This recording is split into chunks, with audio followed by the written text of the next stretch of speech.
वसुदेवसुतं देवं कंसचाणूरमर्दनं देवकी परमानंदम कृष्णं वंदे जगद्गुरुम।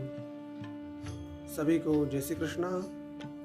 पवित्र पुरुषोत्तम मास की आप सभी को हार्दिक शुभकामनाएं।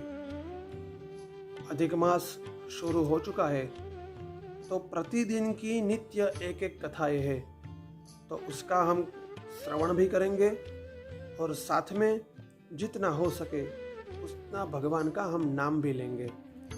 तो आज की पहले के दिन की कथा, ऐसे तो पुरुषोत्तम मास के अंदर क्या करना चाहिए, ये मास कैसे आया, इसकी गिनती कैसे होती है, ये सब हमने पहले के वीडियो में भी बताया हुआ है, तो वो भी आप जरूर से देख लेना ताकि आपको उसके अधिक मास के बारे में भी आपको ज़्यादा से ज़्यादा जानकारी मिले।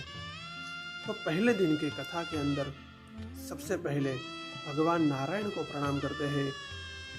नारायणं नमस्कृत्यं नरं चैव नरोत्तमं देवीं सरस्वतीं व्यासं ततो जयमुदीरयेत्। भगवान नारायण को प्रणाम किया, भगवान व्यास को प्रणाम किया और वाणी की देवी माँ सरस्वती को भी प्रणाम करते हैं, ताकि जो भी बोलते हैं वो सरस्वती की कृपा से, सरस्वती की कृपा हो तो हम सब का कल्याण हो। तो कथा के पहले दिन के अंदर ऐसी बात आती है कि एक समय की बात है, नैमिषारण्य के अंदर सब ऋषि मुनियों इकट्ठे हुए, सब यज्ञ की तैयारी कर रहे थे। तो उसी समय हुआ ऐसा कि सुत पौराणिक महाराज, जो महर्षि व्यास के परम शिष्य, वो तीर्थाटन के लिए सब जगह घूम रहे थे, तीर्थ यात्रा के लिए। घूमते घूमते वो वहां नैमिषारण्य नगर के अंदर आए। उसने सुना कि सबका कल्याण हो, उस उद्देश्य से सब ऋषि मुनियों भगवान का यज्ञ कर रहे हैं। तो जैसे ही सुत पौराणिक वहां पहुंचे तो सब ऋषि मुनियों एकदम आनंद मग्न हो गए और सुत पौराणिक महाराज को प्रणाम किया और सुत पौराणिक महाराज को आसन दिया। सुत पौराणिक महाराज वहां विराजे। सुत जी ने सबको पूछा, सब कुशल मंगल तो हो? सब ऋषि मुनियों को आशीर्वाद दिया।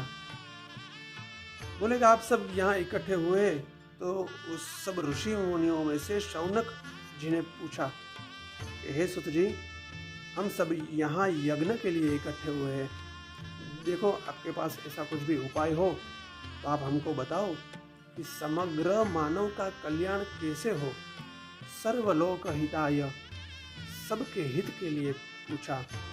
सुत पौराणिक महाराज बहुत प्रसन्न हुए। सुत जी ने बोला कि मैं भी यही उद्देश्य से तीर्थों के अंदर जा रहा हूँ।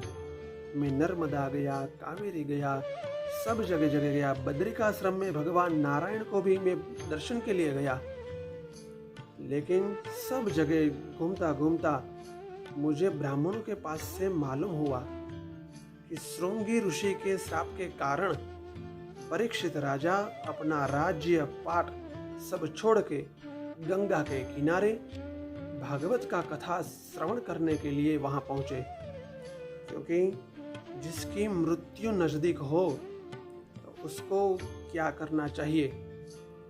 तो परीक्षित महाराज भी गंगा नदी के किनारे पहुंचे, तो मैं भी वहां पहुंचा और मैंने भी जाके वहां दर्शन किया।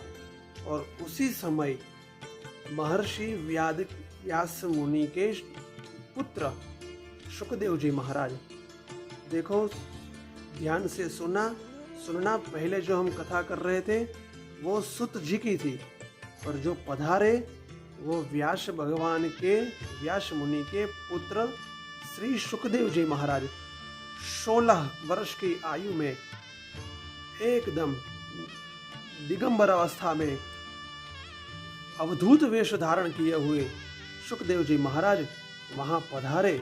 और शुकदेव जी महाराज को देखते ही सब ऋषि मुनि अपने अपने स्थान पर खड़े हो गए। शुकदेव जी महाराज को प्रणाम किया और शुकदेव जी महाराज को ऊंचे व्यासपीठ के ऊपर विराजमान करवाए। और आइए हम भी शुकदेव जी को प्रणाम करते हैं। श्री शुकदेव जी महाराज की जय। शुकदेव जी महाराज को प्रणाम करके यहाँ अधिक मास के पहले दिन की कथा को हम विराम लेते हैं। कल हम वापस दूसरे दिन की कथा श्रवण करेंगे। इति श्री बृहन्नारदीय पुराणे पुरुषोत्तम महात्म्ये शुकदेव जी आगमन नामने प्रथमोऽध्यायः। बोलो पुरुषोत्तम भगवान की जय।